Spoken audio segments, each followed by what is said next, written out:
현재 핫 브랜드가 어디냐? 메가커피와 백다방이라고 얘기할 수가 있겠죠. 창업과 경영 개선, 그리고 프랜차이즈, 트렌드와 시장에 대한 전략과 마케팅 분야 중에서 오늘은 카페 브랜드를 어떻게 선택할 것인지,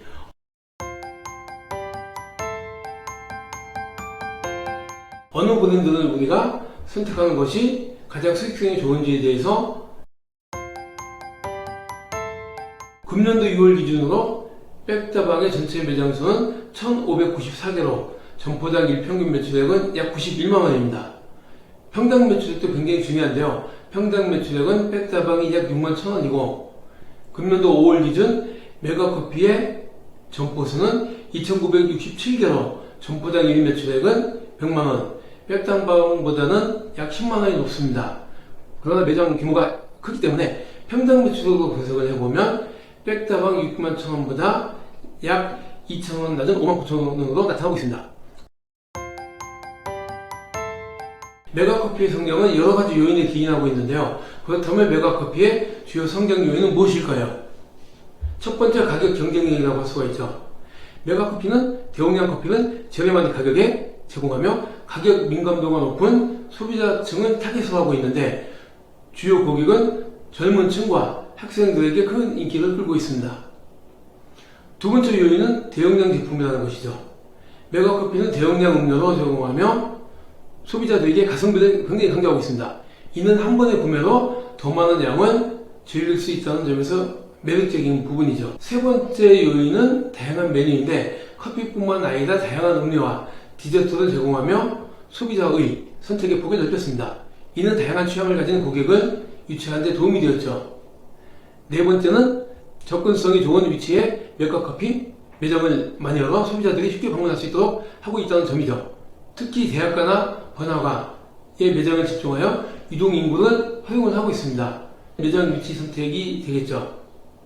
다섯 번째는 소셜미디어를 적극 활용하여 젊은 소비자층과의 소통을 강화하였고 브랜드 이미지를 높이고 있습니다. 다양한 프로모션과 이벤트를 통해 소비자 참여를 유도하고 있는 부분이죠. 여섯 번째는 메가커피는 프랜차이즈 모델을 통해 빠르게 확장할 수 있었습니다. 이는 초기 투자 비용을 줄이고 다양한 지역에 많은 점포가 빠르게 진출할 수 있었던 기회를 제공하게 됐던 부분입니다. 마지막 일곱 번째인 부분인데요.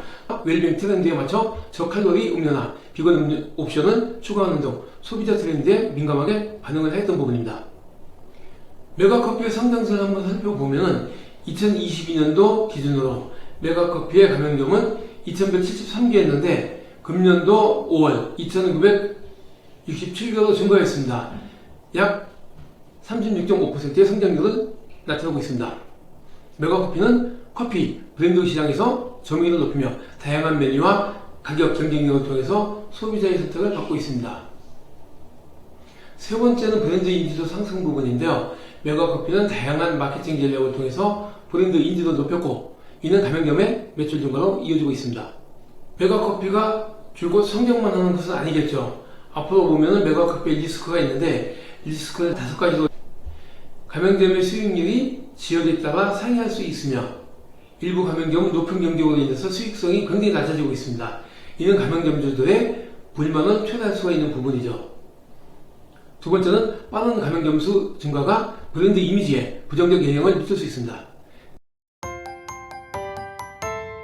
지나치게 많은 가맹점이 생기면 소비자들이 브랜드에 대한 신뢰를 잃을 수가 있다는 부분이죠. 너무나 보편적이고 대중화되어 있기 때문에 이제는 식상할 수가 있다는 부분입니다. 세 번째는 경쟁이 심화되고 있는 부분인데 커피 시장의 경쟁이 치열해짐에 따라 메가커피는 가격 인하나 품질 개선 등으로 대응을 해야 합니다. 이는 가맹점의 수익에 굉장히 부정적인 영향을 미칠 수가 있습니다. 브랜드 인지도가 높아짐에 따라 소비자들의 기대치도 상승할 수가 있겠죠. 만약 제품이나 서비스가 기대에 미치지 못할 경우 브랜드 이미지에 타격을 줄 수 있습니다. 가맹점 수가 증가함에 따라 운영 관리가 복잡해질 수 있습니다. 이는 가맹점의 품질 관리와 서비스 일관성이 낮아질 수가 있다는 부분이죠. 최근의 유행에 대한 문제도 이러한 운영 관리의 부재가 표면적으로 나타나기 시작했기 때문이라고 보고 있습니다. 결과론적으로 메가커피는 빠른 성장세를 보이고 있지만 가맹점의 수익률을 살펴보면 과다한 확장과 경쟁 심화 등 다양한 리스크에 직면해 있습니다. 이러한 리스크를 관리하고 가맹점의 수익성을 높이는데 다양한 전략이 필요한 것으로 보고 있습니다. 메가커피의 지속적인 성공을 위해서는 이러한 요소들을 균형 있게 고려해야 할 것이며 가맹점 선택 시에도 예비 가맹점들이 굉장히 고려해야 할 요인이 되겠습니다. 이러한 요인들이 결합되어 메가커피는 빠른 성장을 이루었으며 앞으로도 지속적 성장이 기대되며 만약에 성장하지 않는다고 하면 가맹점 줄폐업이라는 엄청난 사회적 위험이 나타날 수가 있습니다.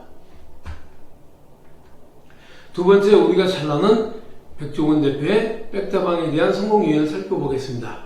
백다방의 성공 요인은 5가지로 보면은 백종원 씨는 한국에서 매우 유명한 연예인이죠. 어떻게 보면 방송인이라고 하지만 연예인으로 볼 수가 있는데 백다방의 성공 요인을 5가지로 요약해서 말씀을 드려보면 브랜드에 대한 호강 효과가 굉장히 크다는 부분인데요.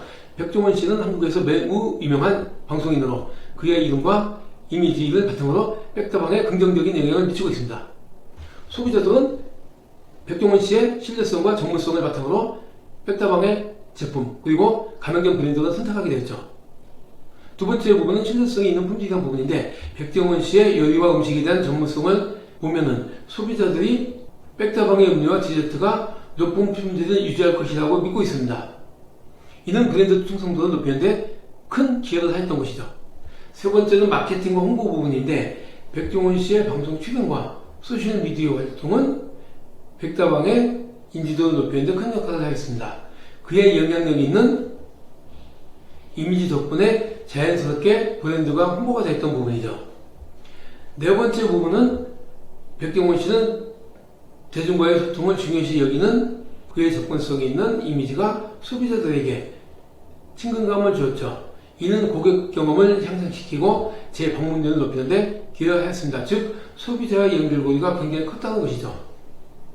마지막 부분은 백종원 씨의 음식 트렌드에 민감하게 반응하며 이를 반영한 메뉴 개발이 가능하다는 부분이죠.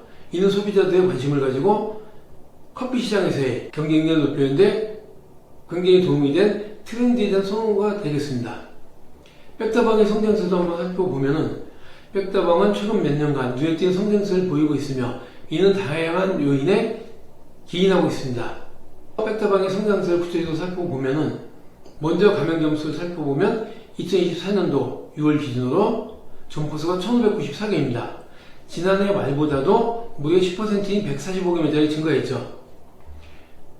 이는 2000년도 말 721개에서 2021년도 말 921개, 22년도 말에 1228개로 성장을 한 것에 비하면 현재 급속도로 신장을 하고 있습니다.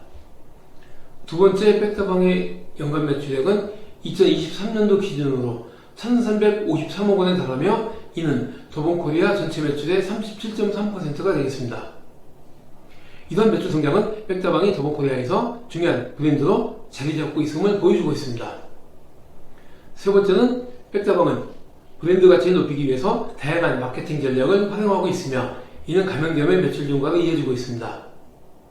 특히 백종원 대표가 직접 신제품을 홍보하는 등 소비자와의 소통을 강화하는 브랜드 가치 상승 전략을 하고 있다는 부분입니다. 네 번째는 기존 가맹점주들 사이에서 한 개 점포만이 아닌 2개 점포, 3개 점포 등 다점포 운영에 대한 문의가 증가하고 있으며 이는 백다방의 안정적인 성장성을 반영을 하고 있습니다. 더본코리아는 가맹점 수를 급진적으로 늘리기보다는 안정적인 출점을 목표로 하고 있다는 부분이죠. 마지막 성공 요인을 보면은 백다방은 소비자들의 피드백을 적극적으로 반영하며 신제품을 출시하고 이는 고객 만족도를 높이는데 크게 기여하고 있습니다.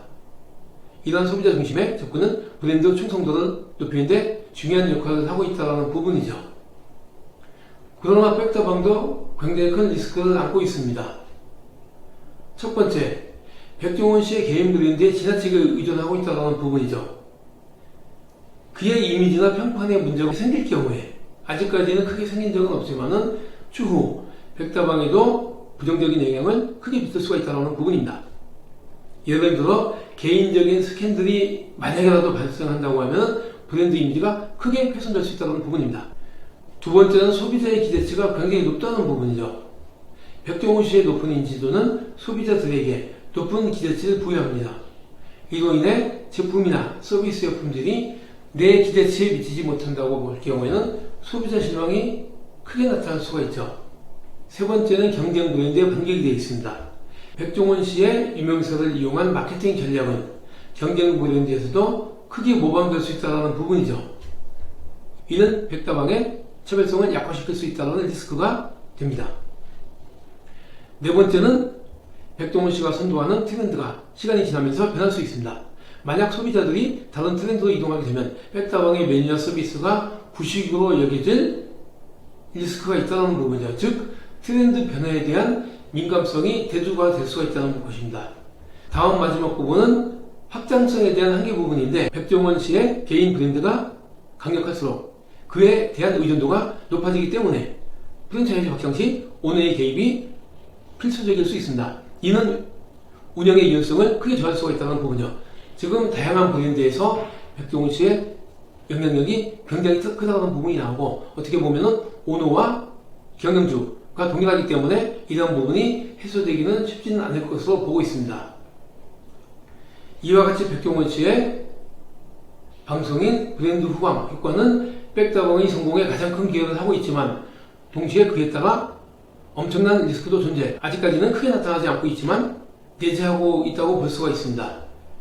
이와 같이 백종원의 방송인 브랜드 후방 효과는 백다방의 성공에 가장 큰 기여를 하고 있지만 동시에 그에 따른 리스크도 엄청나게 존재 또는 내재하고 있다고 볼 수가 있습니다.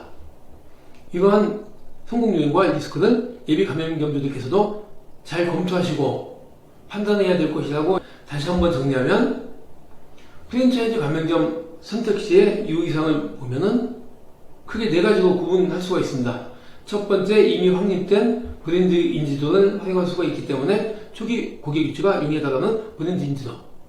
두 번째는 체계적 운영 매뉴얼과 이러한 여러 가지 노하우를 전수, 지원받을 수가 있지만 운영의 자유도가 제한될 수밖에 없다는 부분입니다.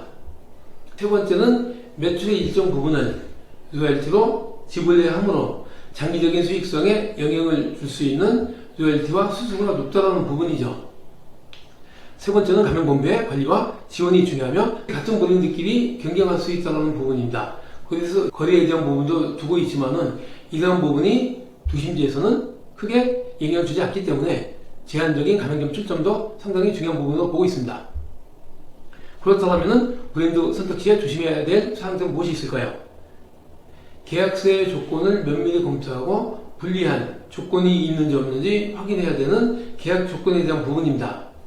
두 번째는 해당 브랜드의 평판과 고객 리뷰를 조사하여 신뢰성을 확인해야 합니다.